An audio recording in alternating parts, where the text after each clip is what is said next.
നകത്ത് നിസ്സഹായരായി ആ ദുരന്തം കണ്ട് തരിച്ചു നിന്നവരിൽ രാജയുടെ പ്രിയപത്നിയുമുണ്ടായിരുന്നു. തെന്നിന്ത്യയുടെ ഗാനകോകിലമായിരുന്ന ജിക്കി എന്ന PG കൃഷ്ണവേണി. 1989 ഏപ്രിൽ 7 തെന്നിന്ത്യൻ സംഗീത ലോകത്തെ നടുക്കിയ ആ ദുരന്തം.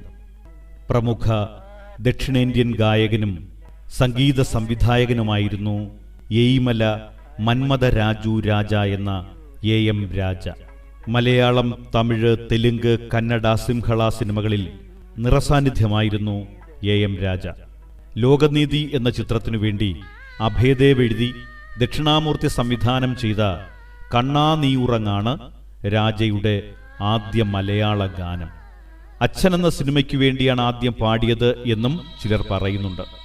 1952 വിശപ്പിന്റെ വിളി എന്ന ചിത്രത്തിൽ പ്രേംനസീറിന് വേണ്ടി അദ്ദേഹം പാടി. എന്നാൽ കാലാന്തരത്തിൽ പ്രേംനസീറിന്റെ ശബ്ദം യേശുദാസിൻ്റെതായി മാറിയപ്പോൾ രാജയുടെ ശബ്ദം സത്യനു വേണ്ടി ഉപയോഗിച്ചു തുടങ്ങി. സത്യൻ അഭിനയിച്ച ഒട്ടേറെ ചിത്രങ്ങളിൽ രാജയാണ് പാടിയത്. പർവത നിറയുടെ പനിനീരേ, കുളിരും കൊണ്ടു കുണുങ്ങി നടക്കും മലയാളി പെണ്ണാണു നീ, ഒരു മലയാളി പെണ്ണാണു നീ. പെരിയാരേ. ഗായകൻ മാത്രമല്ല, സംഗീത സംവിധായകൻ കൂടിയാണ് AM Raja. 1959 Chandra's film fans association മികച്ച സംഗീത സംവിധായകൻ അവാർഡ് രാജയ്ക്ക് നൽകി. കല്യാണപ്പരിശ് എന്ന തമിഴ് ചിത്രത്തിന്റെ സംഗീതം രാജയുടേതായിരുന്നു. അതിലെ എല്ലാ പാട്ടുകളും പ്രസിദ്ധമായി. തെലുങ്കിൽ ശോഭയ്ക്ക് വേണ്ടി സംഗീത സംവിധാനം നിർവഹിച്ചുകൊണ്ടായിരുന്നു തുടക്കം. മലയാളത്തിൽ അമ്മ എന്ന സ്ത്രീ ഈ സിനിമയുടെ സംഗീതം AM രാജയുടേതായിരുന്നു. പട്ടും വളയും പാദസരവും, നാളെ ഈ പന്തലിൽ എന്നീ പാട്ടുകൾ അദ്ദേഹം പാടി. പക്ഷേ ഇതോടെ രാജ മലയാള ഗാനരംഗത്ത് നിന്ന് പതുക്കെ അകന്നുപോയി. മനസ്സമ്മതം തന്നാട്ടെ, മധുരം കിള്ളി തന്നാട്ടെ, മതപ്പതിനേഴുകാരി വിരുന്നുകാരി വിരുന്നുകാരി.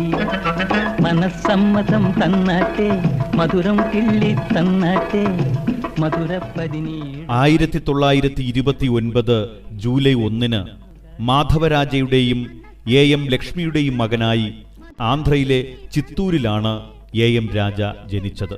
ജനിച്ച് 3 മാസമായപ്പോഴേക്കും അച്ഛൻ മരിച്ചതിനെ തുടർന്ന് കുടുംബം മദ്രാസിലേക്ക് മാറി.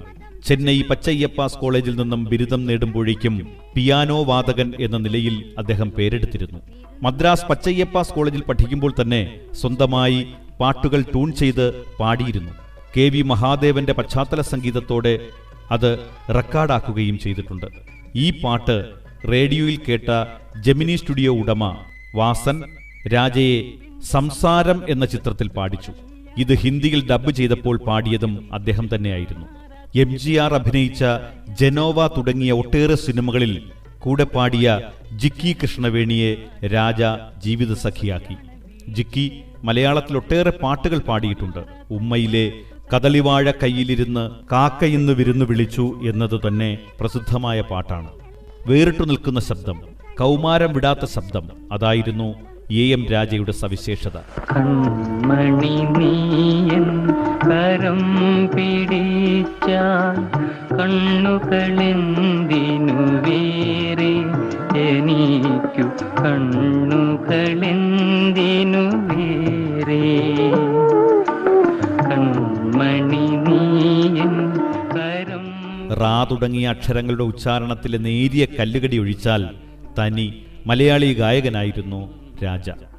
റാ, രാ തുടങ്ങിയ അക്ഷരങ്ങളുടെ ഉച്ചാരണം പഠിക്കാനായി അദ്ദേഹം മദ്രാസിൽ ഗോപാലപുരത്ത് ഗുരു ഗോപിനാഥിന്റെ താമസ സ്ഥലത്ത് ഒട്ടേറെ തവണ ചെന്നിട്ടുണ്ട് എന്നത് തന്നെ സംഗീതത്തോടുള്ള അദ്ദേഹത്തിന്റെ സ്നേഹം വെളിവാക്കുന്നതാണ്. അന്നു നിന്നെ കണ്ടതിൽ പിന്നെ അനുരാഗമെന്തെന്നു ഞാനറിഞ്ഞു, അതിനുള്ള വേദന ഞാനറിഞ്ഞു.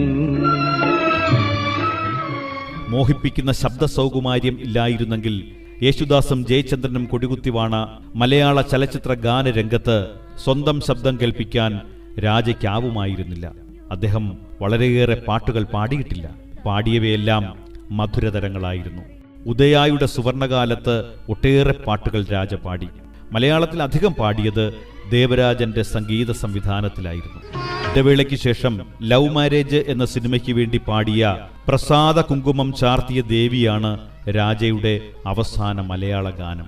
കാൽപ്പനിക ഭാവം തുളുമ്പുന്ന ആ ശബ്ദത്തോടുള്ള അനുരാഗം തന്നെയാവണം മലയാള ഗാനരംഗത്തിന് എ.എം. രാജ പ്രിയപ്പെട്ടവനായി മാറും.